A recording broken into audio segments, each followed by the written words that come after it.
Hey, what's up, everybody? This is Game Logic from the Rounding Off Infinity Gaming channel on YouTube, one of the co-hosts of the Enough to Keep Going weekly games podcast on the E2KG Network podcasting channel on YouTube, back with another episode of gaming discussion, gameplay talk, and things that are going on in the weird and wild news. This is episode number 283.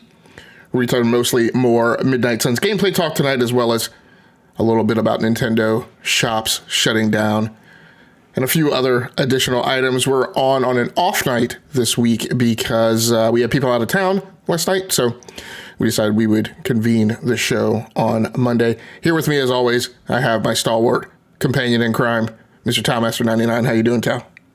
I'm doing well. Thank you for having me tonight. All right, and so without much further ado, let's get to it.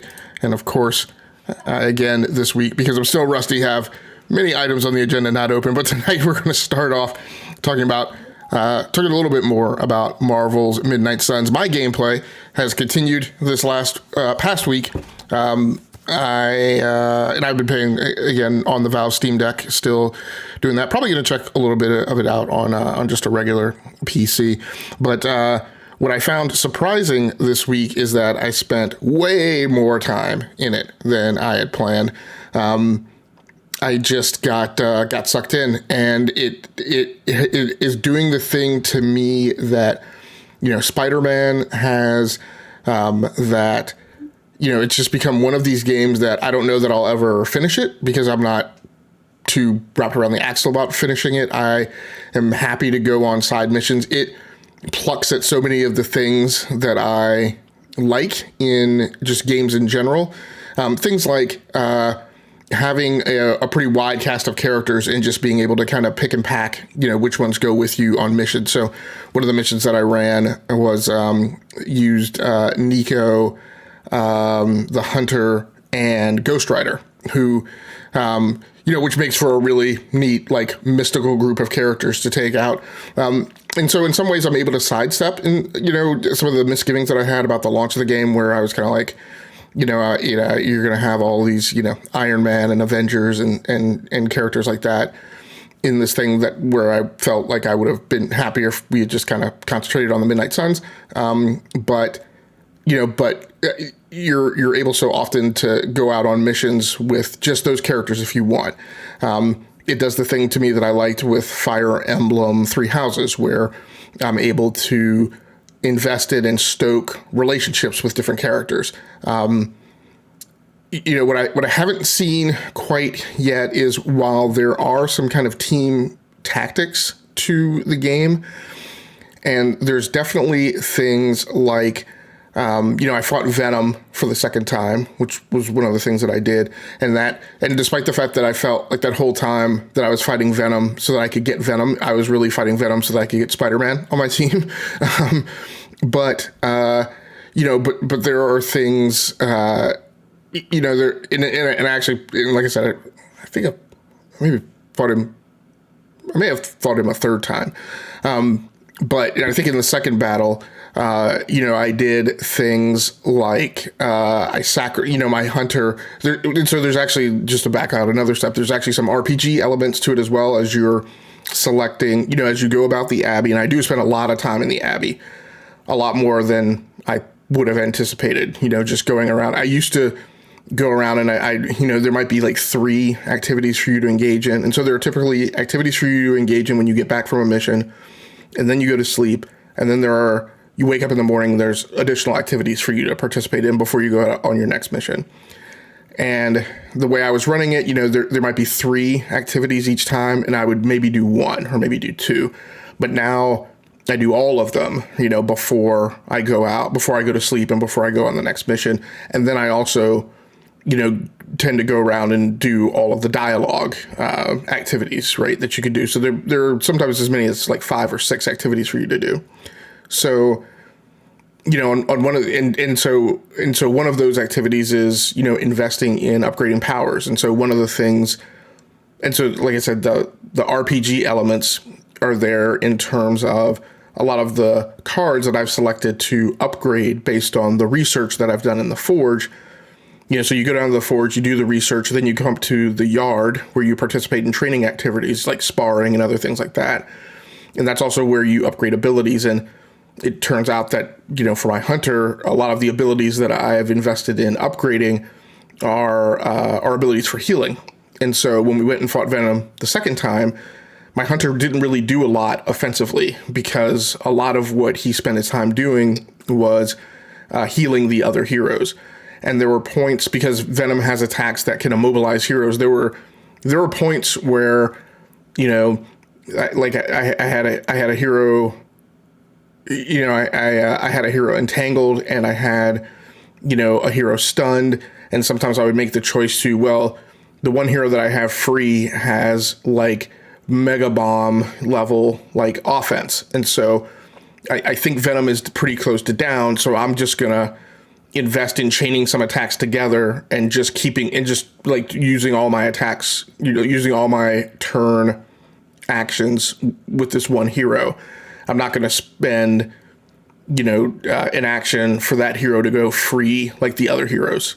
So you make choices like that. In the third time I fought Venom, the hunter didn't do a lot offensively because he spent a lot of time healing the other characters. And so sometimes that's a choice, because you're like, should I try and pull off an offensive move with the hunter, or am I okay giving up, some of those healing activities? The hunter grants them life, but he also takes damage. And so you're like, well, am I far enough out of the battle? Am I back away? Am I pretty sure Venom's not going to be focused on me? Am I going to go ahead and give up, allow that health generation on the other character while it might put the hunter in danger? So, so there are some pretty neat choices. Like I said, RPG elements, having tons of time, having tons of fun, spending time out at the Abbey, and just really invested in not necessarily completing the campaign, because I spent tons of time just going out and doing side missions, not worrying about advancing the story. But am invested in, listening to that Marvel Cinematic lore. There's a ton of it. Listening to the dialogues, investing in the team, building the team, taking different configurations of the team out. And the thing that I was thinking about tonight before we started the show is there's a lot of it that feels like Marvel Alliance and the things that used to kind of harken you to that. But Marvel Alliance was really just remember back when we were kids, where you like sit in the cafeteria and like it would be like, well, my team has, Iron Man, Captain Marvel, and blah, blah, blah. Okay, my team has like the Hulk and blah, blah, blah. And you go, okay, which team would win, right? And you have this conversation about, all these puts and takes and trade offs and, why your team would win and yada, yada. And I'm like, that was Marvel Alliance, but that's all Marvel Alliance was. Like, there wasn't a lot of deep story. There wasn't a ton of huge dialogue. It was like some really quick, cuts back and forth. And again, this isn't, I mean, no, I take that back. It's not done in the same way that Guardians of the Galaxy was, but there's a ton of story and a ton of dialogue and a ton of script here. And it seems to never end. And there's more of it that I could possibly sit there and listen to. And they keep adding DLC. So while I was playing this week, there was a 16 gigabyte patch which dropped additional DLC. So, I'm having a ton of time, playing it. It's a nice kind of, as DBQ likes to often say, a palate cleanser in comparison to some of the other things that I've been playing. So having a good time, and I'm finally getting far enough down in the story where I'm starting to do things like unlock costumes, unlock outfits, things like that, and that's, as we know from my tales of, how I play Spider-Man and Miles Morales, that's probably what I'll spend a ton of my time doing is unlocking that stuff. So you mentioned kind of like the popular Avengers like Iron Man and Captain America. Do they try to shoehorn them into the story, or are they kind of like background characters and they mainly focus on the magic types like it should be, like Midnight Suns were? If you think of it as like a Secret Wars event, and I mean like the 1980s Secret Wars, where the Beyonder ripped them all, out of New York and put them on a planet, and they were all in their own bases, like doing their own stuff and totally isolated.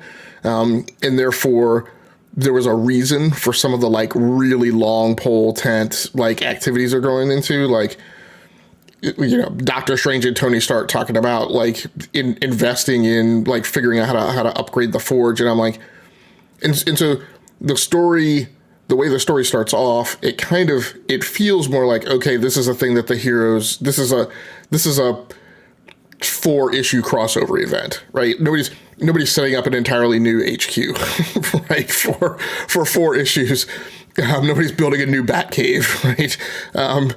But yes, I do know that the DC and the MCU are in the Marvel universe are 2 different things. I shouldn't say MCU, but DC and Marvel universe, right? So it's just a point of the joke. But that's kind of the level of activity that's going on in here, right? They're building new AI, building new computer systems, all this stuff. And so again, if you take it like the Secret Wars, which is, I can't remember what Secret Wars, like 12 issues, 18 issues. It was like a really long crossover event. And if you think of that type of investment, then they're not as shoehorned. But if you think of it as anything less than that, yes, it feels shoehorned. You're like, why is Captain Marvel building an entirely new like AI command center, battle room, war room, right, for this little, dinky adventure? But as you play into it more, it feels like it's more invested than that. Like they're going to be off world or out of dimension for, a significant amount of time. And so you kind of come around to that being the reason for all that stuff. Okay, yeah, that makes sense. The big summer event, as it used to be in comics. I'm assuming they still do those big events like that now. I haven't read comics in a while, but and then as far as the DLC, is there paid DLC too, or is it all, or is it kind of a mix of both, free and paid? And I haven't fully gotten my head wrapped around that yet because I just haven't really. I mean, when you bring the game up, there's DLC like stuck in your face as a 2K game would, that appears to be paid, in a way for you to access it. It's a little wonky because the Steam Deck like doesn't exit out and go to like a standard store like you normally would. Although I think when I clicked on one, it said, because I don't keep money in my Steam wallet. It said like insufficient funds in your Steam wallet to purchase it or whatever. So there is some purchased. I thought that there was some that was just added onto the story too, though I could be wrong about that. But maybe eventually I'll get to that, but like I just have so much stuff on my plate now, in front of me with just the game by itself, that I don't know that I'll ever get around to check out the DLC. Yeah, there's a lot there. Well, that's good. That's a lot there. That's keeping me busy at least. Not to worry about that. Yeah, I definitely want to pick this up at some point. I think I had mentioned in the past just hoping to wait for the Switch version because it kind of seems like like you're playing on the Steam Deck. But you played dock though, right? Most of the time when you're playing your Steam Deck, or at Yeah, least this game. yeah, it's still really weird to me. It's funny because I had also, and actually I didn't. I think I didn't. Maybe I didn't put it on this, but I played. I've been playing a lot of Diablo 3 as well, and and then I've been talking about and thinking a lot about Diablo 3 and the upcoming Diablo 4, and like, both that game as well as this game, it's still really weird to me to contemplate playing that game on console with a controller. Just because how quickly you could jump between events. I mean, I will say Marvel Midnight Suns maybe would play better on controller because there are some limitations with kind of moving the camera around the battlefield that now that I think about it, I realize, maybe kind of the consolification of that control scheme. The camera is fixed. It doesn't angle up and down, which is kind of a problem for me. It doesn't raise and lower. It kind of looks at the battlefield at one altitude level, and then it does allow you to, and so you can WASD, right? You can forward, back, left, and right, and then you can also angle the camera, right? And you can rotate the camera. But a lot of the more sophisticated camera controls that I would have kind of normally expected in a game like this, in a tactical turn-based, squad tactical game, aren't there. So that's a little disappointing. But that also may mean it may play just fine on the Switch. Yes. All right, man. Well, from a game that is not as real-time action-oriented, in its implementation, I think you've been playing something similar, but I'm not. While I'm very familiar with the name of this game and its popularity, I've spent zero time with it hands-on. So, what game is it that you've been playing on the Switch? Yeah, so the first one up I have is Stardew Valley. Was actually, and I bought it on the Switch like a year, maybe even 2 years ago, a year and a half ago. It had been a while since I had picked it back up recently. And when I originally bought this, so this is more of like a kind of a chill, kind of a Animal Crossing, Minecrafty kind of a game. It's more of the cozy games as they call it nowadays, where you kind of just you get this farm or this building, this place. I think it's been so long. I actually just started my save where I had left off of it, and I was actually contemplating on actually starting over a game, but I was like, man, I don't want to. I think I had put it in a good couple hours, and I was like, I don't want to start over and do all the tutorials and stuff like that. And I was still fairly early in the game anyway, so I was like, I'm just gonna muddle my way through it. It took a little bit more time than like a shooter, trying to get back into a shooter, because shooters pretty more or less universal when you got the triggers to shoot. And, some of the buttons might be mixed around for like secondary weapons or grenades and stuff like that. But here in Stardew Valley, this is like the controls are a little bit different, so it took me a little bit more time, or a few more days actually, to kind of get comfortable with the controls and just trying to figure out what I was doing. I'm just hitting buttons, most of the time, just trying to figure out what to do. But so you get this place, and you have to build up this farm and your house and stuff like this. So and you go around this little town, and you meet the people, and there's like carpenters where you can build up like an animal pen eventually, and I'm assuming other like buildings and stuff that you can repair, because I've run into a couple of buildings around the map where it just says, hey, this thing is like run down, and that's all it tells you. I was like, okay, it's fine. Okay, thanks for letting me know. But so yeah, it's just kind of a chill game like that, and it's the graphics are like, I guess, like 16-bit-ish. Graphics. It's down. You're looking down. Top down kind of a thing. Almost like an old Pokemon game. Characters are not as like chibi. They're more or less a little bit kind of more real human like. They're not short and stubby. There's like thin people, and there's different sizes of people, at least on this one. They're not all kind of round like in some of those games. But yeah, I just, when I first got this game, I don't know why, I couldn't get into it. It seemed like from what I had read before, and it had been out, or I think a little bit already at that point, a few years ago when I picked it up. But everything I was reading was like, oh yeah, this right down my alley. I was starting to get into those kind of those type of games, and it just didn't click with me at that point. And Um, I'm not really sure why I wanted to pick it back up. Maybe it's just because I've kind of already gone through Animal Crossing. I kind of go off and on with Minecraft, throughout the years. So I'll get back to it at some point again. Anyways, I was just looking for another kind of chill game to get into a little bit while I'm playing all these other games that I play, shooters and stuff. So I was like, oh, you know what? Let me give Stardew Valley a try. Saw some people on one of the other Discord servers that I'm on. They had started playing it, or maybe picked it back up. I'm not sure if they had played it before, but it's like, I'm gonna give it a try. So I'm going back into it. I'm actually kind of enjoying it now. And unlike Animal Crossing, there's actually you can battle some creatures in here, so there's a little bit more, kind of battle elements. And excuse me. There's like exploration. You explore like caves and stuff. I think there's more areas I can go to at some point. There's like a bus and a train depot area that I can't use right now because like the bus is broken down or something like that, and I haven't even got to the train. I could see the train like up on the top of the map, but I haven't got to it yet. So I'm assuming that's probably locked for me right now. Anyways, but I'll get to that. And it's just kind of going through right now and just unlocking stuff, and you can farm. And like I said before, there's animal pens that you can build and have animals, and that produces stuff for you.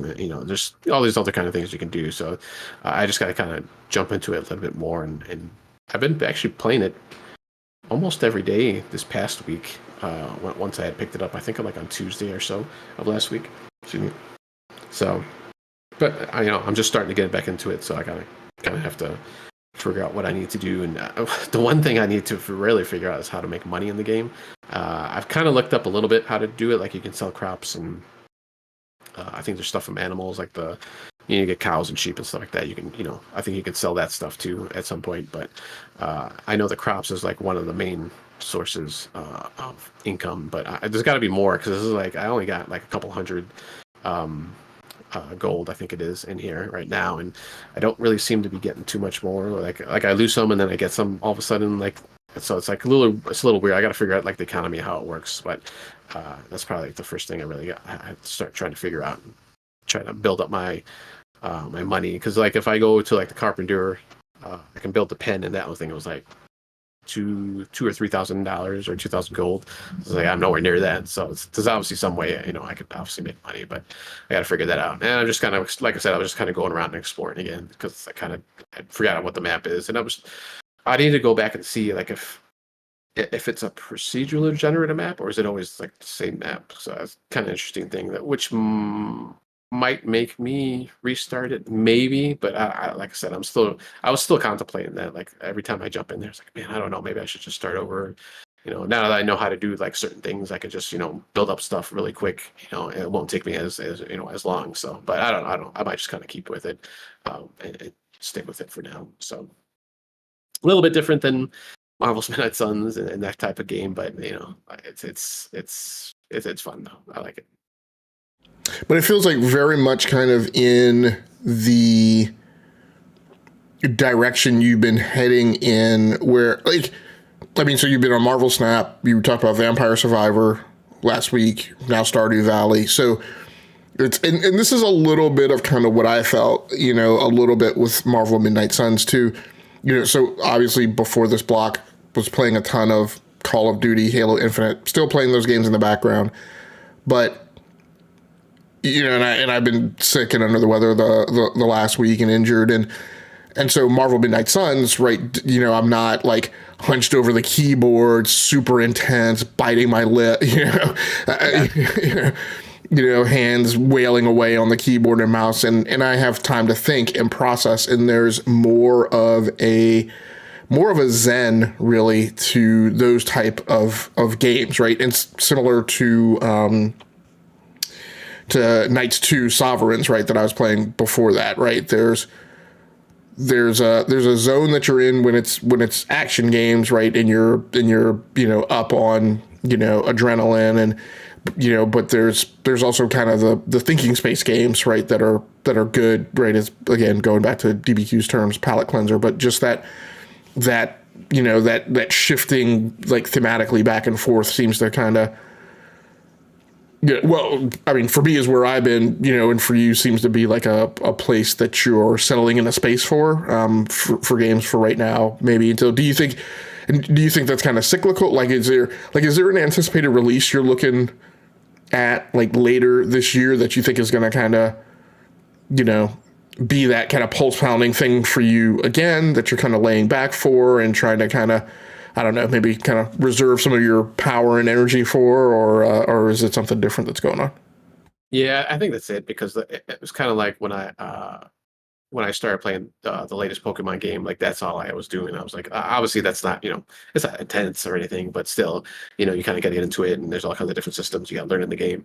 And I was like, that was like the first game in a long time where I just like went full into it, and I was like, I want to beat this game. Like, and lately, well, I shouldn't even say lately, but the last like 5, 10, 15 years, like there's hardly like any single player games that I want to jump into and actually beat. Like I'll jump into games here and there. I'm like, okay, this is fun for a little while. Then I jump off of it. But there's lately there's been games like that where it's like Pokemon was the first one. I wanted to beat it. I was playing it. I wanted to beat it. Uh, and then after that, I think I had mentioned this before. I was like, okay, I want something that's kind of more chill, and I started going into like other games like Snap and all this other stuff that was like just like quick things that I can just jump into. But then now, I'm jumping into this. But there is Redfall coming out. I think next month. That I definitely want, or a couple months that I definitely want to get into, and that's obviously more faster paced and well, that's probably more team oriented too. You can do probably co-op in that one, but that's something that's more like, oh, I'm like gripping the wheel, as they say. My knuckles are, I'm all tensed up, like you said. So yeah, definitely that's probably the nearest game, and then obviously hopefully later in the year is going to be Starfield, which is obviously probably well, now that we know now is way off until September. So, but in between there, I mean, I haven't really don't really know of anything that I really want to jump onto. Zelda, I'm probably not going to get, at least not right away. I still have Breath of the Wild. I can go through and play that if I really want that Zelda kick. And I've never been a huge Zelda fan, so I mean I know it's like super popular, but and people are waiting and anticipating it. But and there's a speaking of which, there's a direct tomorrow, a 10-minute direct, I believe, a gameplay direct that they're going to go through the new Zelda. So, but yeah, that's those are probably just the two games that I'm looking forward to is Redfall and Starfield. So. I got plenty of time that I can, play those other little games in between that. Do you have like a regular, like a crew that's standing by on Redfall? Like, the concern I've had with Redfall is I feel like it's going to land kind of in the same place that a lot of the also ran like squad based, 4-team shooters, co-op ish shooters landed last year, right? With, Back for Blood and Haley and Fire Team and, all, Quarantine, all those games had their, lickety split, moment, right, of a burst of, popularity and, felt good playing them. But like Back for Blood felt like a nice place to visit, but like didn't hook me with a reason to really take up roots there. And I saw that happen with a lot of the other games for a lot of other people. So do you do you foresee entrenching and spending some time in Redfall, or is it just kind of like a thing that you're going to do a flyby for right now to see? No, I think I can stick with that one. Like even if I can't get anybody to play with, it looks like I can, just do it solo if I wanted to. Just kind of a interesting world. It looks like that they're creating there. So All right, very cool, man. Well, let's get your Roblox report out before we get on to the news. yeah. So and I've actually forgot about this game the last couple weeks or a few weeks actually that I jumped back into Roblox initially. So I've been playing a few games. Or at least a couple for sure. The other one, I don't know if I'll stick with. The first is Pet Simulator X, which is like really just kind of grindy, like Pokemon game where you kind of grind coins to buy or have a chance to win, depending on what's going on, which way you go. These different pets, and they're not like some of them are weird. Like there's like rainbow colored and gold colored ones, like kind of higher tiered ones that you can get. But then there's just normal, like hey, you can get a pet pig or a pet cow, and then you can kind of like upgrade them. And I got into this game and back into Roblox because of my son, because he started playing. He's like, oh hey, Dad, let me let's play this game together. And we haven't really played too much lately, so I was like, yeah, sure, jump into it. I jumped in with his couple of his friends, and they gave me a bunch of money and gave me a bunch of some kind of like starter pets that you can do.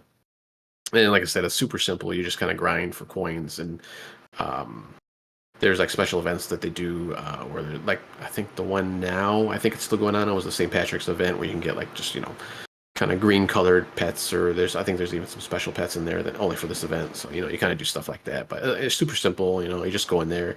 A lot of times, like I'm kind of on the higher side now, but when you go to grind like the coins and stuff, like you're like, there's like different boxes or like safes and just coins just laying around, but you have to like, you send the pets to them and they kind of like, um, not craft them, but like mine them, and when you're early on, they just hit it and then it's like a few seconds, boom, they're done. Now, like I'm so high up that it takes like, 5-10 minutes. So I'll just sit there and like let it run. Like I'll stick them on something and let them run, and mine it for me. And so while I'm doing something else on my PC or something. So, and then the second one is Fortnite in Roblox. Literally, that says Fortnite, and there's a picture of, the Fortnite name, which is kind of weird. And I'm playing all this on a PC, by the way. I've tried some of these games on Xbox before, but sometimes the controls are a little weird. But it has like the Spider-Man from Fortnite when they had it. So I'm surprised it hasn't been taken down yet. But I think on the PC side, it kind of, I don't know if it takes a while or sometimes I just don't even bother with it. Sometimes it's kind of weird because I know like when I play Roblox on the Xbox, I don't see like Fortnite on there. I don't see some of these other games where it's like an actual, IP that's known. So obviously Xbox has a vetting process that they take that kind of stuff out of there. But and when you go into this Fortnite version, it is just Fortnite. It's a battle royale game, but it's using like the Roblox, kind of like they kind of look like Mego minifig type of figures. They've actually updated the way they look, so you can do more like like an actual person, not these like blocky kind of characters. But I think that was just recently that they did that. But in this Fortnite version, it's just like the blocky characters, so it's kind of goofy. You just get dropped into the map and you just play. I'm not even sure if there's like an end to it because I never actually I played for like I think like 15-20 minutes and the map never ended and I like just jumped into it. So I think it's just like a kind of a goofy thing. But the final one, which is called Frontlines, is actually a Call of Duty clone, which is actually pretty good, honestly. And I would say it's more akin to like the original Modern Warfare, like back in, not the recent one that just came out, but the original one. Kind of that kind of gameplay style, and the graphics here. Now they actually use more of a actually a person model, not the blocky model. So it actually looks pretty decent. It actually plays fairly well. There's just like the guns and like your flashbang and grenades and stuff like that. There's no like kill streaks or score streaks or anything, at least not right now. Maybe that's something in the future that they can add. But I was playing and I played, I think, 3 different maps. I'm not sure how many maps there are, but I mean, they're pretty decent. Kind of more smaller maps, and I don't know if that's because of the limitation of Roblox or if that's just what they kind of built. But kind of smaller maps, but still fairly decent sized. It's not like Kill House or Nuketown or anything like that. Not that small, but a little bit bigger than that. So it's pretty decent, and I've actually kind of enjoyed it. So I'm kind of going through that, and then oddly enough, they have like a battle pass in there, which I thought was weird. But I guess everything has a battle pass nowadays. But so yeah, those are the 3 games I'm playing in Roblox right now. And are all those, and I'm not super familiar with the Roblox business model, are all those free or are any of them paid? To play them, no, it's not paid. You don't have to pay anything, but obviously you can go in and buy, like for the Pet Simulator, you can buy the Roblox box to buy either like the in-game money in Pet Simulator, or you can actually just buy like certain pets that they have just in the store, kind of like skins in Fortnite and other kind of type of games. The Fortnite one, I didn't see any kind of paid model in there, and then Frontlines, they had the battle pass, so you can pay that. So, but most of the games are kind of like that, like you can just play them, and then you can buy the Robux to buy stuff within the games, which they kind of not all of them are like that, but a lot of them, I think more of the popular ones are the ones that get popular, kind of do that. So for the most part, though, I don't think there's any games in there that you have to pay for like outright just to play them. So in general, I've never run into anything like that before. So. All right, very cool. Well, everybody, on to segment 2 for the news rundown. Our first story at the top of the segment is from Eurogamer by Ed Nightingale. Public service announcement: Nintendo's Wii U and 3DS eShop stores will close on Monday. So sadly enough, as of 8 p.m. In my time zone, which was just about an hour and a half ago, the those shops closed. I didn't have any heartstrings attached to the Wii U shop. I skipped that monstrosity, but I did have heartstrings for the 3DS eShop. So this story, and I quote the original story. Nintendo fans, this is your final reminder that the Wii U and 3DS eShop stores will close on Monday, 27 March. That means this weekend is your last chance to buy any new games or any games exclusive to those systems. Nintendo confirmed the date back in July last year, but it's been quite some time since then. And so that's pretty much all that there is to it. And so, of course, obviously this already happened. And so this is really just, a moment for us to, pour one out, remember any fond memories that we had of those stores, and they are now gone forever.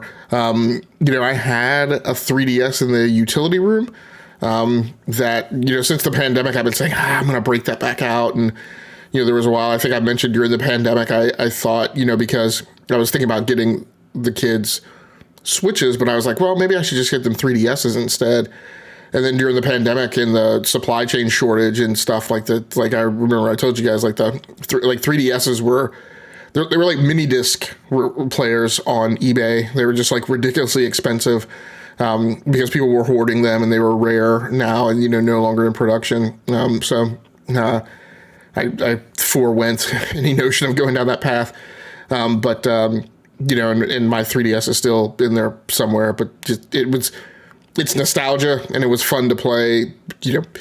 Newer games have obviously moved well beyond that, but here we are, with these stores shutting down, which has been, a recurring discussion here on this show for the last for the last year, where, I've mentioned that, with Nintendo, you spend your money to get behind these paywalls and you get this content, and the only way to access this content is on that actual piece of hardware. And who even knows now? I'm not familiar enough with the ecosystem to know, like, if I bought a new 3DS and, like, would I be able to log into it and access, any eShop content that I'd already owned? Tyler, are you saying yes? Yeah, DB actually had verified this, I think, a couple weeks ago, where even though the shop is closed now, that you could still download anything that you had bought previously. So you just can't buy anything new now, obviously. Yeah, very cool. So he didn't say when it was going to be completely like shut off where you couldn't buy it either. So I don't think they've announced that yet. Yeah. So, in this day and age where we've revisited this topic of, not only digital purchases, but also, subscriptions and digital storefronts and things that are tightly coupled to, hardware platforms, it's a thing to consider how you want to consume. This is a sad moment in history. Eventually the Wii U will stop being the stepping stone and the redheaded stepchild, so to speak. That always gets mentioned whenever any console, supersedes it, in record time. Oh my God, like this, Console X outsold all the total sales of the Nintendo Wii U for its entire life cycle. But this is a thing being put to bed and laid to rest. So it's time for everyone to move on. I can't remember, Tao, did you have a Wii U, and did you buy things from the shop? Yeah, I had a Wii U and 3DS, and I never really bought too much digitally at that time. Most of the stuff was still physical. I had, I think, a few things here and there, but it was like the majority of stuff was like Mario stuff, which I always just kept on the system, so I never deleted it. So it stinks, but for me personally, like, it doesn't really affect me too much because I never really bought that much on there. And I actually do play the Wii U quite a bit still. Every once in a while, every so often, we'll break it out to play some, old style Mario Kart or Mario Party or some of the other Nintendo games back on there. But yeah, it's like, all right, I'm sorry, people who I did buy a lot of stuff on there, and I get it because there's a lot of stuff that you'll never be able to get anymore or ever again because it's going to be totally gone until whatever Nintendo. I'm sure they'll find a way to get some of that stuff, at least their stuff, their first party stuff, back out on some system or some subscription service or something. So I mean, you'll just have to pay for it again, just like most of everything that Nintendo does. So.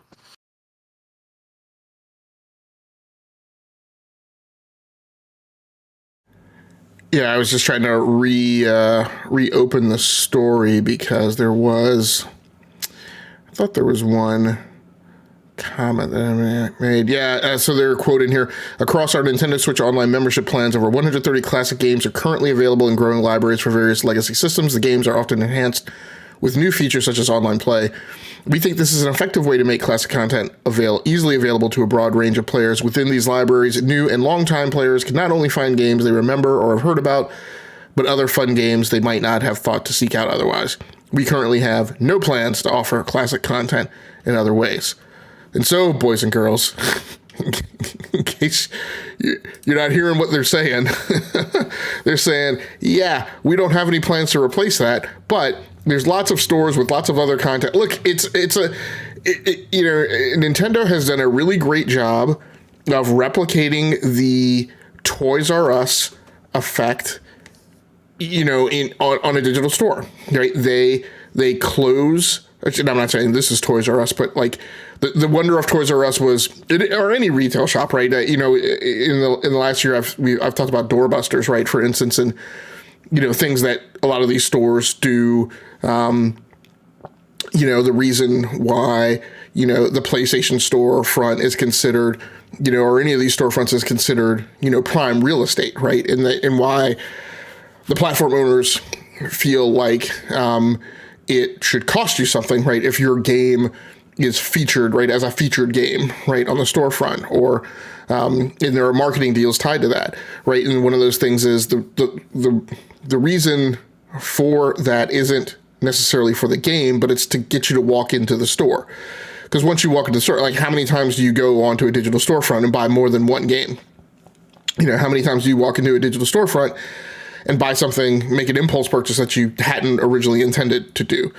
Now, I personally love, the mobile apps because now, it generates a lot less of that. Whereas with Steam, I was really bad in the early days of Steam where I would go onto Steam and I would browse, or I would go onto Steam during a sale and I would buy lots of things, not a thing, right? Whereas with mobile apps now, I'm like, look, if I wake up and, an MLB, right, is coming out this week. If I want to go buy MLB, I raise my phone, open the app, go to the store, find MLB, right? If it's not right in my face, I search for it. I don't browse all around all the different sections and aisles of the store, right? I go into the search box, hit MLB 23 comes up. I find what 3 different versions or whatever it has. I pick which one I want to buy and I buy it and then I'm out. But a lot of this is about, in the way Nintendo structures things, is let's get them in the store. Like, let's get them in the storefront, right? Let's get them in with the doorbuster. And then once they're in there, and there's great Scott, there's definitely this effect with the Switch eShop, right? And the way it works, and when once people are in the store, they tend to buy other stuff. So, if you didn't hear what the Nintendo quote meant, it meant, yeah, they're not replicating that stuff, but they have plenty of other stuff that's been, recycled, right? That will be of interest to you because you haven't played it before, or it's a new variant, or it has a new feature. So, Nintendo's a great company. They make great games. We all have lots of fun playing them, but there's a shtick to it, and you just have to determine if that's a shtick you're okay with. And if so, then drink deeply. Now you have another story of stuff being removed from digital marketplaces. Yes, not from Nintendo Online or Nintendo stores this time, but from Steam itself. So, Dark and Darker has been completely removed from Steam. There's no mention of it. You can't download it anymore. Well, it was just kind of like beta, anyways. But the developer Iron Mace, is that what it's called? Yes, had to take down the game as they had a what do they call it?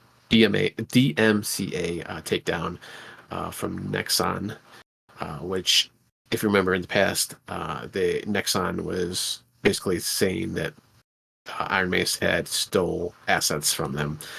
So what looks like what happened previously is, and these are both, it looks like they're both Korean-based developers.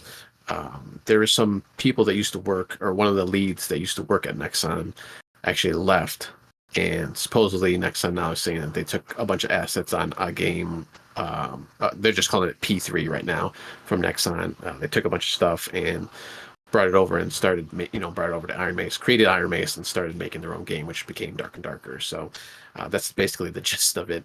But now, like I said, Iron Mace has got that DMCA takedown, so they had to completely remove everything from the store, so you can't get it anymore. Which, if you don't remember what Dark and Darker was it was kind of like a Escape of Tarkov game, except in like a fantasy setting, like Dungeons and Dragons. So instead of shooting, guns and stuff like that, you had magic and bows and arrows and stuff like that. So, and I did play it, and it was actually pretty good. I had never played I never played Escape from Tarkov. I had played another similar game to it on the Switch, and I can't remember. And it's on other systems too. I forgot. I was going to look it up, but it was something similar like that. But Dark and Darker, because of the fantasy setting, I kind of like the fantasy setting a little bit better.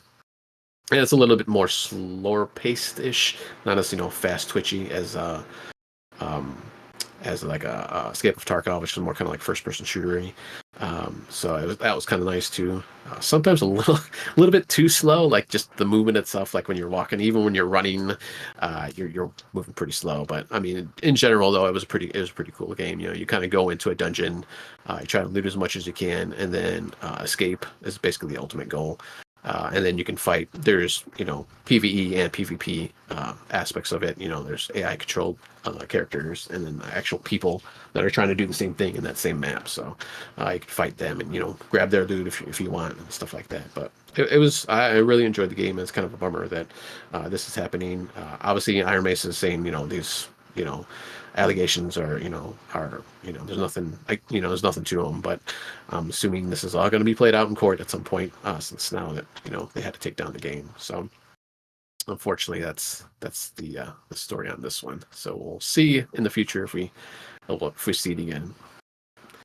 I kind of doubt it though. So I don't know, we'll see. All right, very cool. Our next story over on VG247 by Kelsey Raynor. Valve is reportedly working on a game notes system for Steam. And the story reads, first reported by the folk over at PC Gamer, it appears that Steam users may be able to take game notes via the gaming platform in the future. SteamDB creator and data miner Pavel Jundik shared the discovery to Twitter, saying the game notes will be available in the Steam library and on the web. Happy birthday, Steam Deck. A game note system could really be anything. However, what most of us imagine is a way to easily take notes while playing a game without the need to necessarily tab out. Think to when you're bringing up the Steam overlay to invite a friend to a game, but you have your own personal notepad too. So, I mean, this sounds great. So it's like a little... Sorry about that. So... it'll be interesting to kind of see how this plays out. I don't know that I totally understand how, I guess it could work on the Steam Deck because you could bring up the virtual keyboard, which would seem like it would be kind of clunky doing that on top of a game, right? That's underneath the screen when you're playing it in handheld version.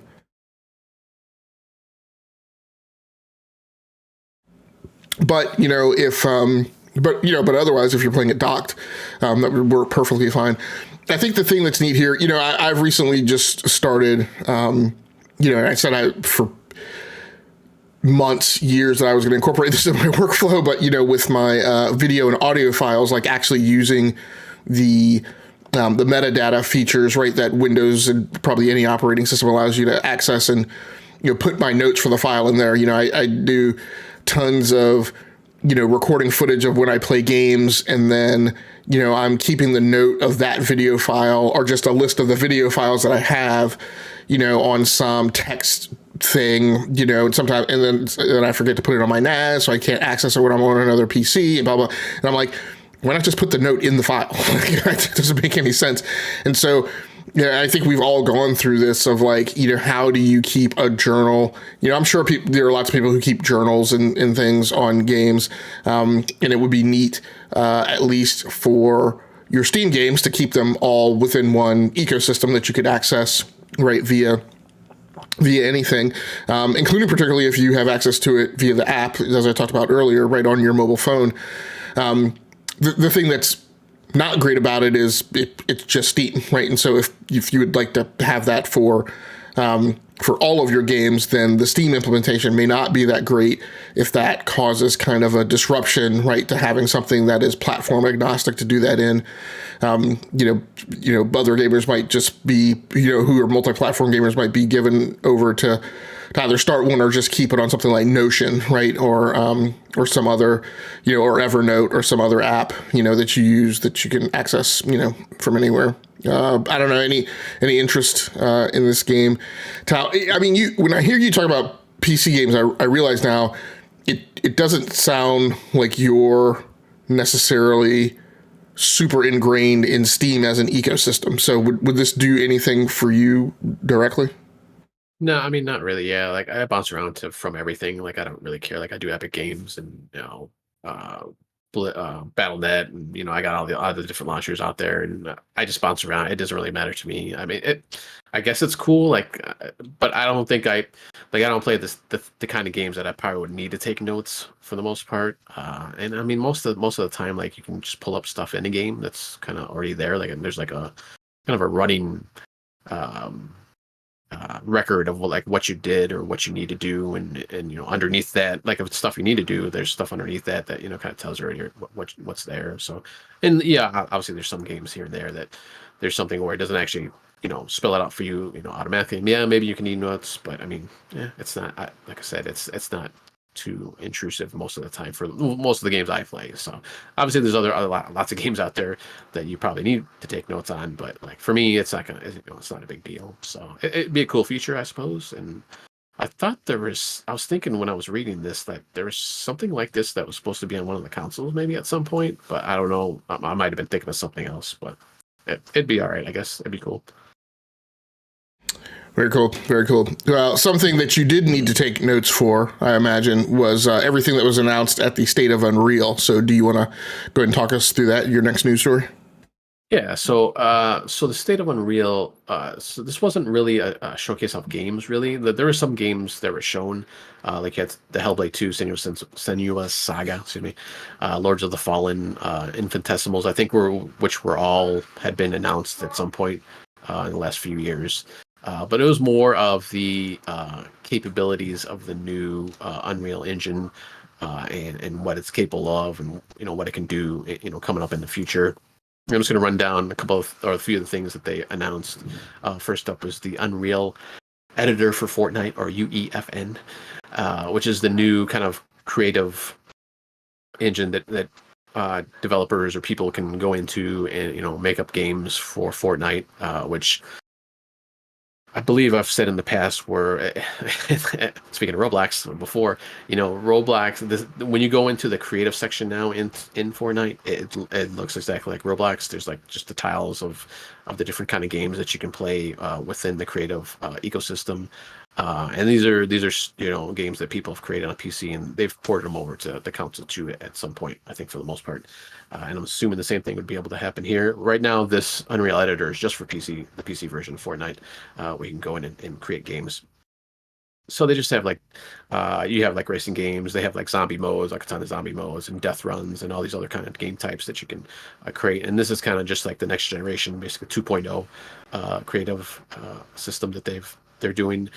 And the kind of cool demo that they showed the first one was the demo of actual gameplay, where you see Fortnite characters, these brightly colored, skins and characters coming down on a helicopter into this kind of like battle zone. Kind of looks like a factory. One of the first pictures I saw of it actually, because I didn't get to watch the Unreal, the State of Unreal.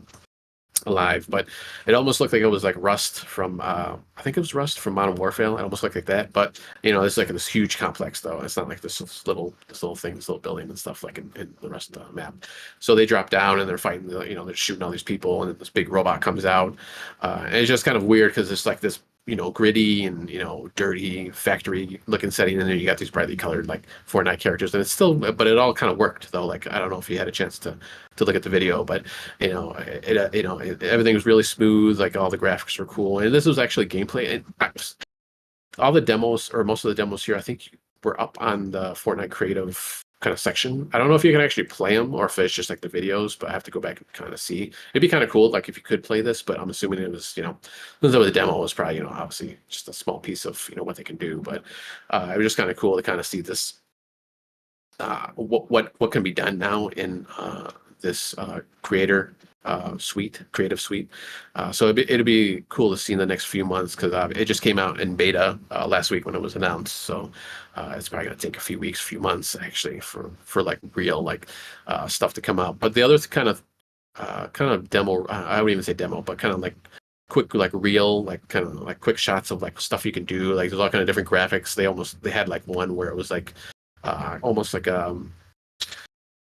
not cell shaded, but like almost like a watercolor looking like kind of graphics on one of the kind of like quick things they were just showing real quick, and it was like Fortnite characters to drop it into the map, but it was like in this watercolor kind of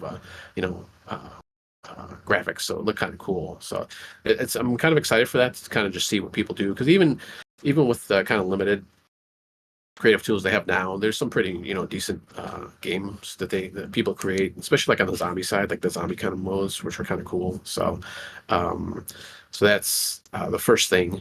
Next is the MetaHuman animator, which is where they showed off Hellblade 2, and this is a new animative software where you can either use like a stereo helmet mounted camera, with kind of just like put this like helmet on and there's like a camera like right in your face, or you could just use an iPhone where it basically captures your facial animation and just like a performance of where you're going, and it kind of digitizes it into a computer, and then you can play with it and fix it up and stuff like that. But they showed a quick demo of that.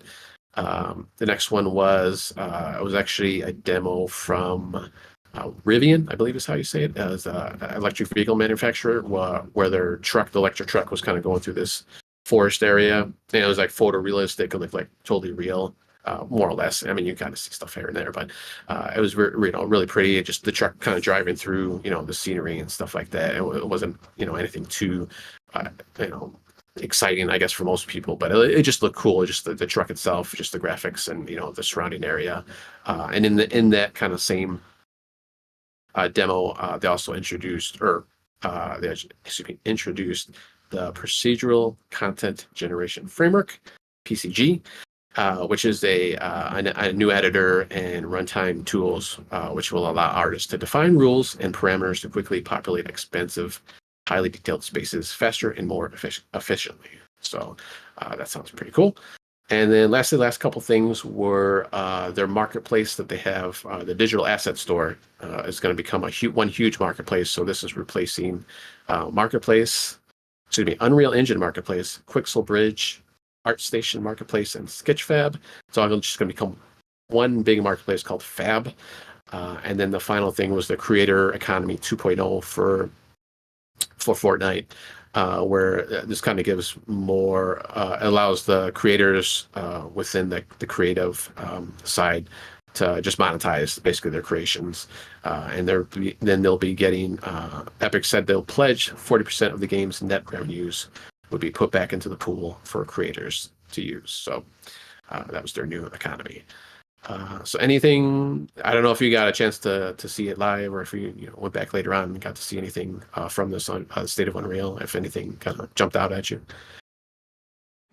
No, I unfortunately didn't really have a chance to follow it super closely, or I saw a video of the Call of Duty mode, made in Fortnite.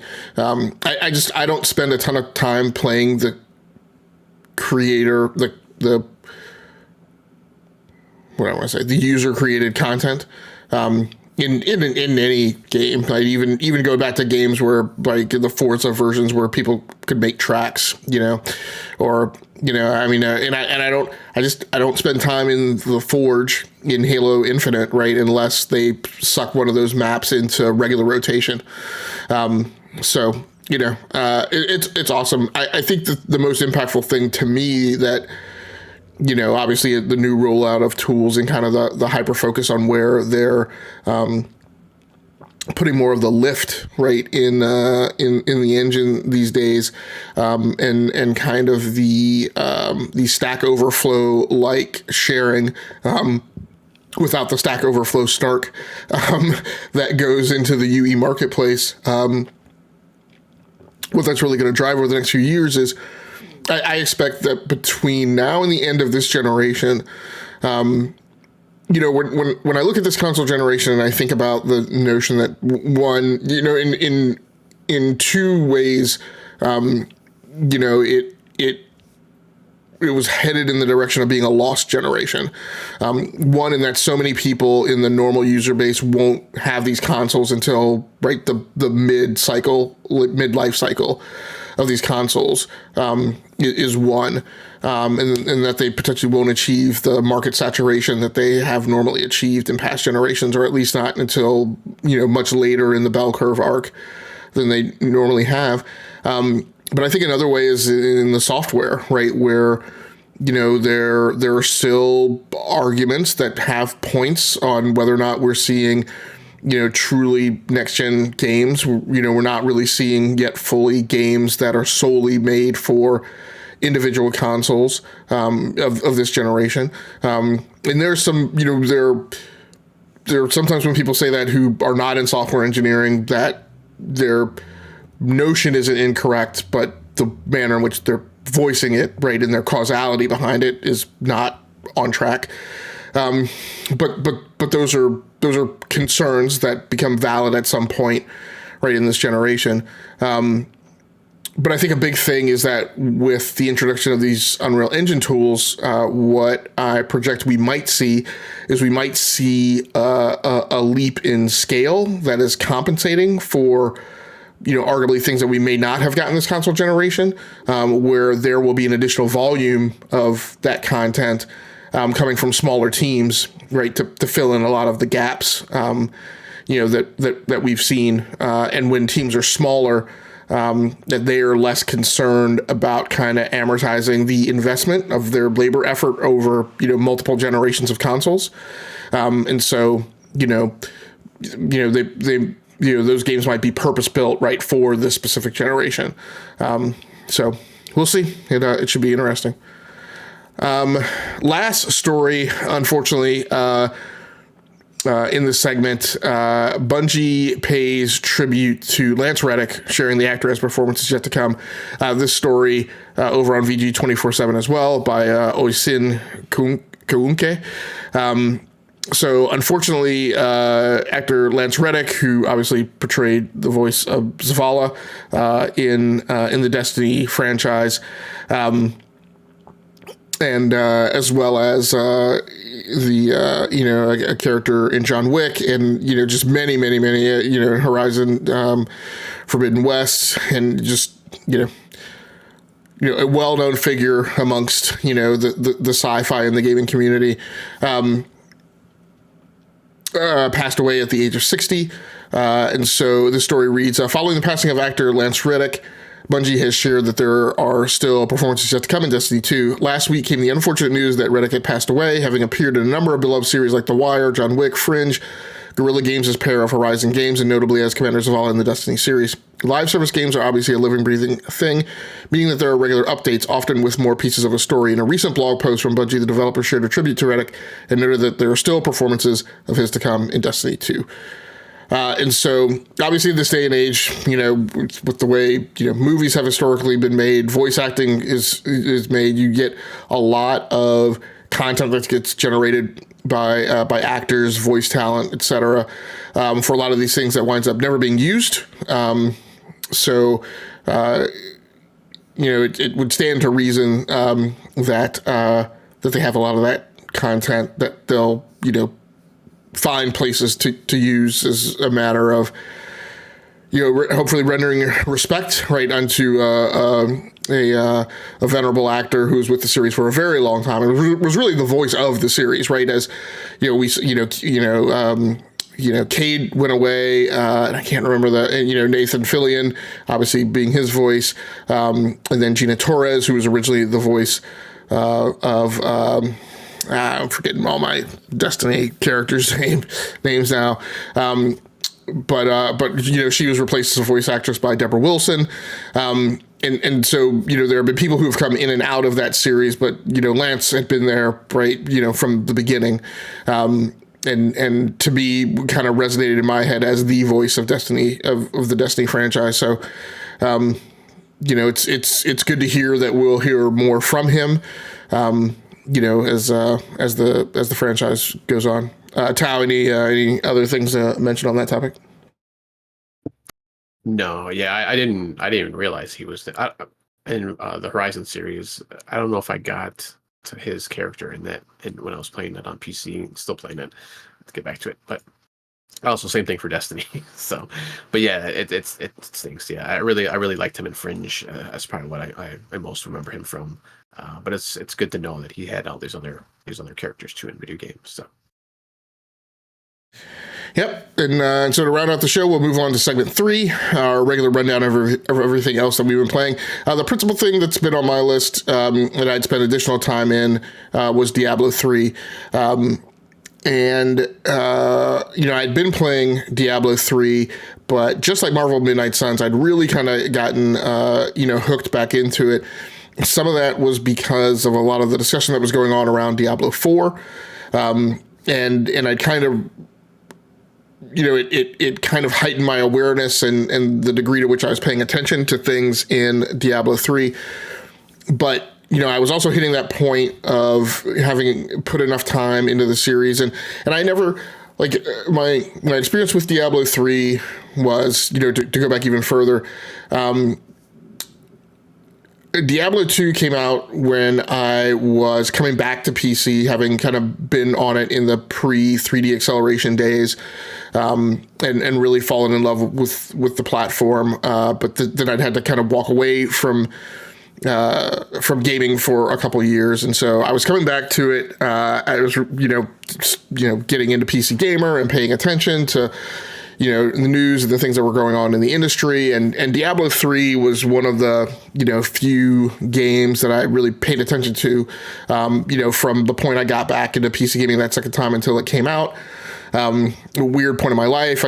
I had a summer off, which has only happened maybe twice, I think, in my entire adult life, where I had some downtime before I had to make a major move. And so Diablo 2 was, something that, I was at home. I went down to the local, I think I bought it from either software boutique or electronic or software, etc.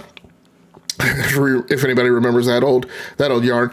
So went in, bought the game, came home, and, Diablo 2 was historically this game that I loved starting, but that I never really stuck with. And that's because there were a lot of housekeeping and quality of life things that I felt like just didn't respect my time. And DBQ and I have been going back over some of those, and, when he's back on the show, we'll hopefully get a chance to talk to him about them again. But a lot of them were kind of the precursor to a lot of the things that Souls games do. And kind of what has become, and in fact, going back and reading the history of the Diablo franchise, a lot of those things did absolutely come out of design inspiration from the development team around roguelikes and roguelites. So there were things like the fact that when you saved, right, and this is for somebody who had just come into the kind of PC gaming, I had totally become enamored with the save anywhere aspect, right? And this was 1999, right? 2000. And I'm like, why does game save not work like this, right? Everywhere. All like it should, I don't understand why game saving would work any other way. Like you push a button, right? And it saves the state of the game and your progression. And when you come back and restart the game, you pick up right in that exact same point. And so everything that I'd been playing in PC gaming, like I was, Falcon 4.0, I could stop the airplane in midair, right, and save the game and close the game and come back to it, and my aircraft would be right there at 26,000 feet, right, at the exact angle of incidence that I'd left it, right, and restart the game.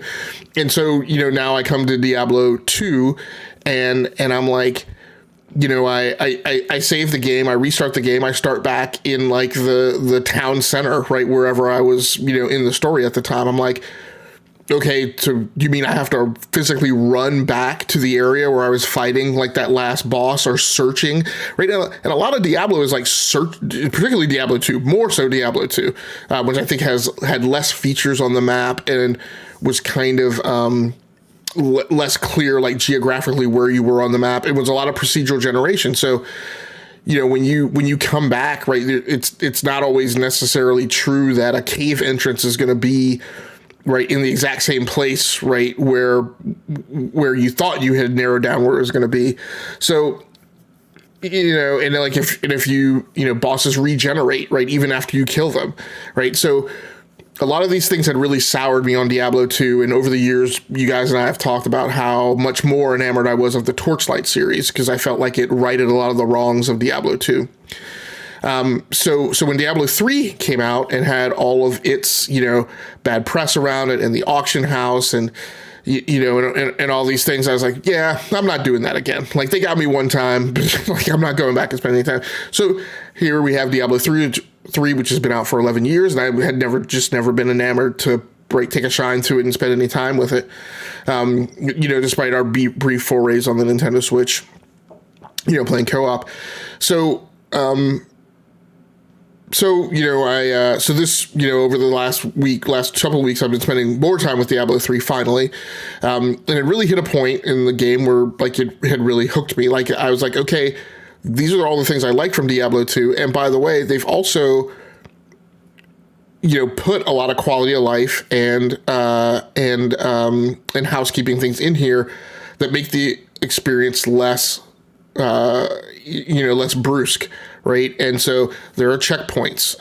There are, you don't have to inventory manage health potions anymore.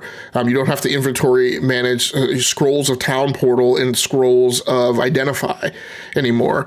So, and some of those things were there when the game launched, but, some of them have been put into the game, as updates and patches, as the game has progressed. So, I've had a lot of fun playing Diablo 3 because I feel like they've gotten a lot of clutter out of your way. I'm investing time with the Templar, as a pretty steady companion, giving him a lot of equipment and gear, which, before, I couldn't be bothered to give, NPC companions gear to upgrade along with them. I was like, whatever. Companions were essentially useless to me in Diablo 2. You'd hire them, they would always get killed. But they actually serve a purpose in Diablo 3. So, I've,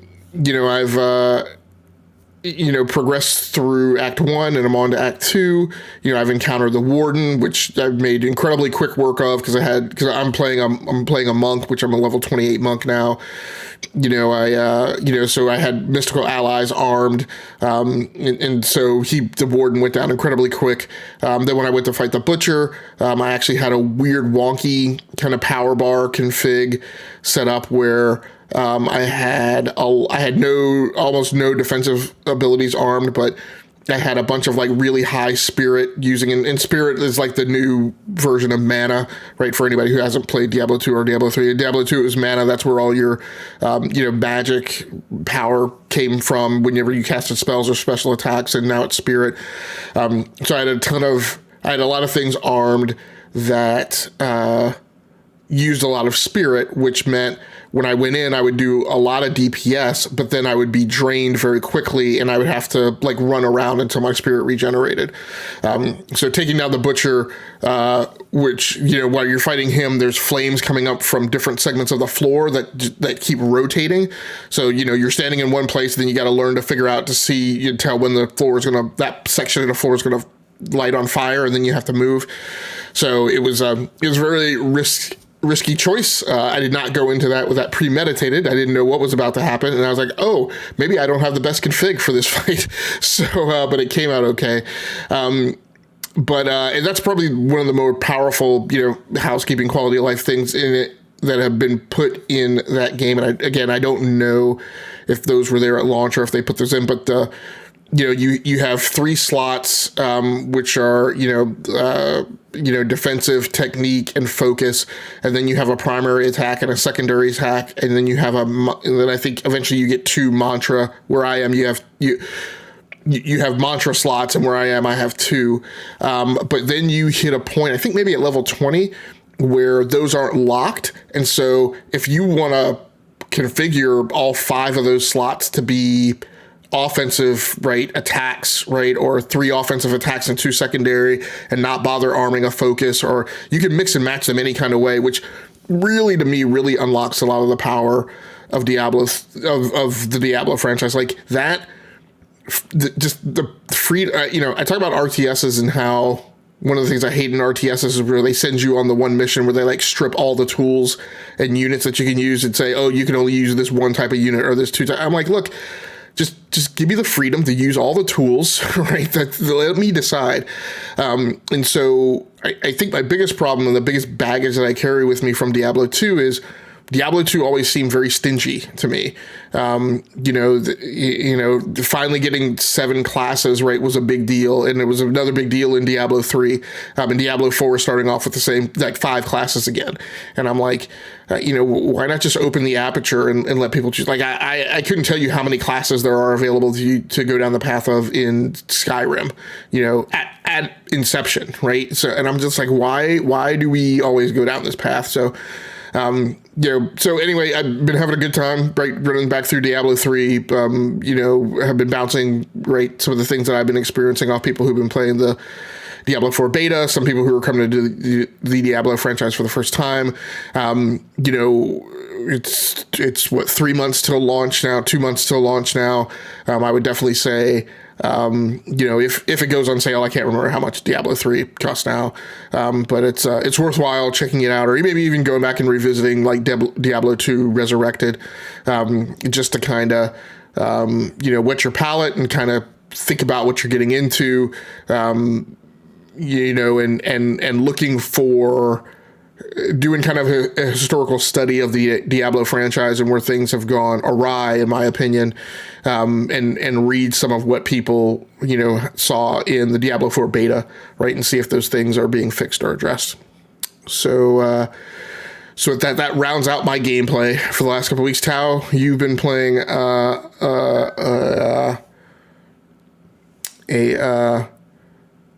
I don't know why I wanted to say an oldie but goodie, but I guess that'll work. Staple, yeah, that's a good one. My gaming, yeah. So I've been still playing Fortnite on PC mostly. Play a little bit on my Xbox too now and then in my living room. But since this new season, this past season started back in early March, I've been kind of really getting back into it a lot. The past season, I was like, it was all right, and mostly because of nothing much changed from the previous season to that last season, and just the skins too were kind of like they're all right when I was going through the battle pass. But now in this season, there's some kind of cool gameplay elements, mostly because of the sword that you have now, similar to the hammer that was back in the previous season. This one's not as overpowered as that hammer seemed to be at times. So and it actually seems like they've given it another buff too recently, because it seems not as strong. Like before, you're able to knock down buildings like in one strike. And now you have to do at least a couple of kind of charged hits. There's kind of a charge hit you could do, or just like a regular swipes of the sword. But it looks like they weakened it a little bit even more now. You could still kind of like pop up people, like you hit them like twice, and I believe the second hit it kind of like pops them up, kind of just like sitting there, so you can get some free hits, either from you or from like if your teammates are playing on teams. So there's that, and just in general, I don't know. Maybe just because I kind of walked away from it from that last season for the probably like after just, even just a couple of weeks, I think I had stopped playing until like, and then until right at the end of the season where I kind of jumped back in, just to grind out the battle pass. But might be another reason too. But yeah, I've been really enjoying this season. There's some other vehicles too. There's kind of like this big Tokyo city where you can get like these kind of souped up, almost look like a motorcycle from what's the anime Akira.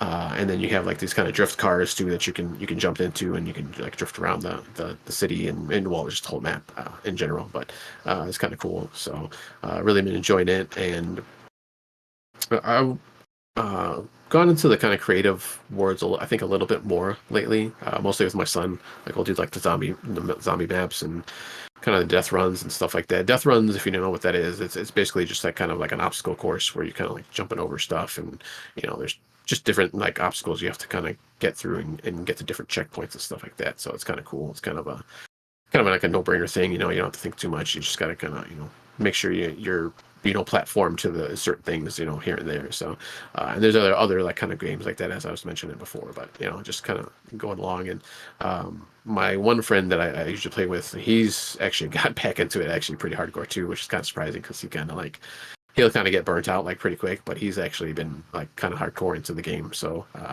we've been playing a lot too, and actually winning quite a bit recently since this new season has started. So I don't know what it is between the seasons, like if they tweak things or with matchmaking, or there's still bots in the game, so I don't know if they throw more bots in the game. But it always, I mean, at the end of the matches, you're always going to be pretty much against like another team of real people. So for the most part, I don't think I've ever like gotten to like a bot at the very end, at least not that I can tell, an AI controlled character. So you're going to get a challenge at the end of the game, so at the end of the match. So it's just interesting that we've been doing so well lately, and we've actually pulled in a friend of a friend, actually on his side, and we've all been playing. So it's been kind of nice to have an actual trio where it's not like the third person. Like before we play trios, but it would just be the two of us and then just like a random. So it's nice to have like a whole group that you can talk to and strategize, and we've been strategizing now this whole time too, how we kind of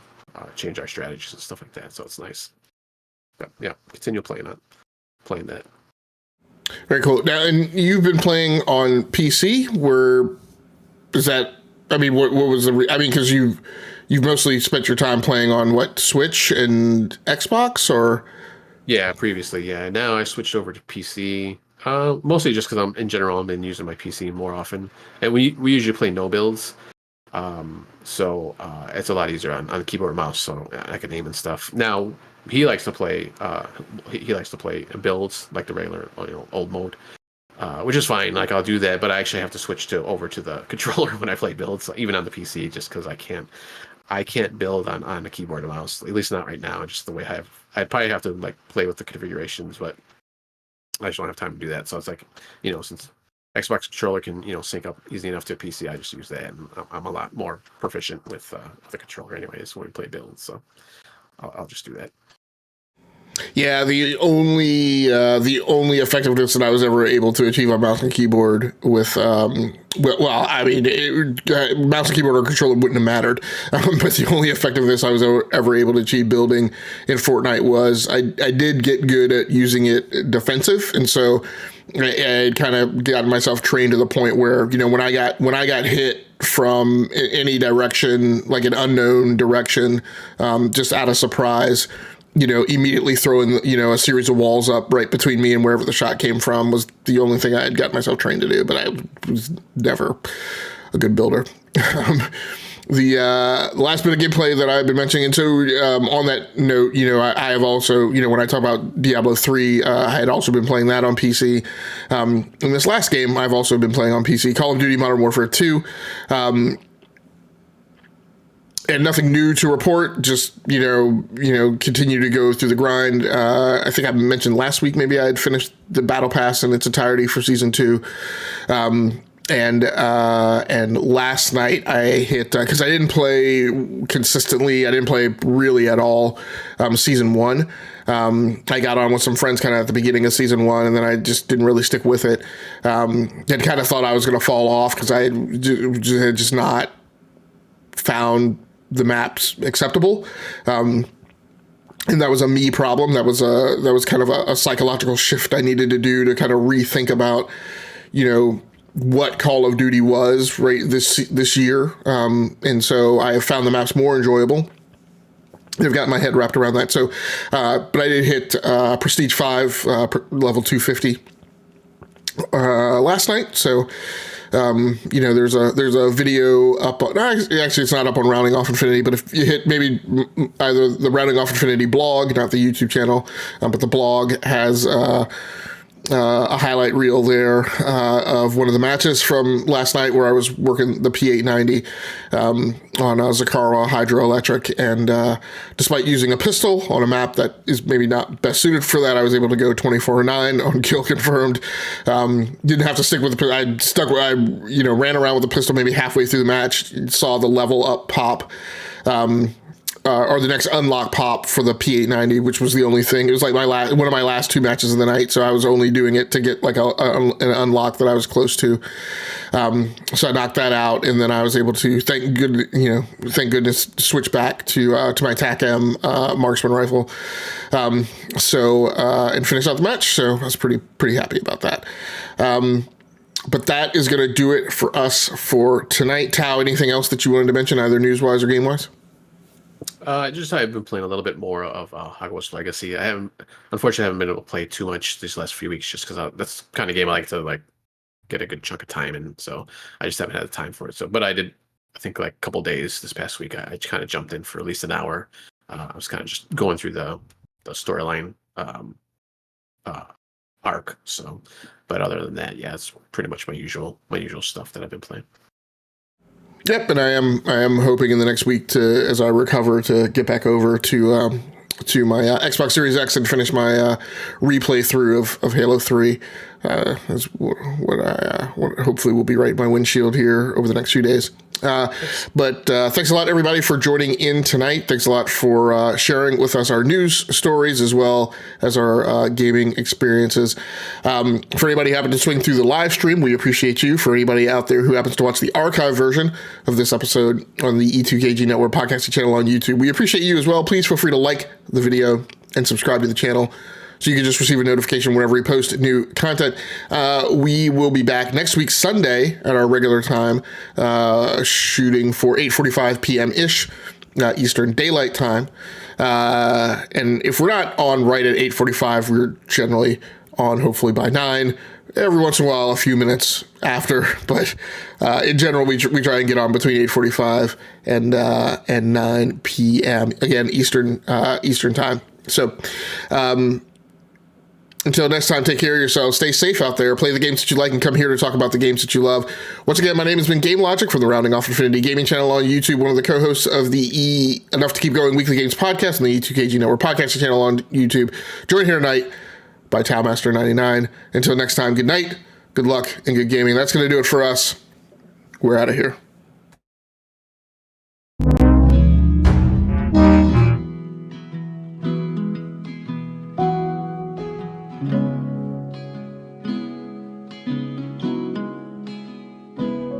We find ourselves starting from scratch, brick by brick. No path carved out for us now. The brush is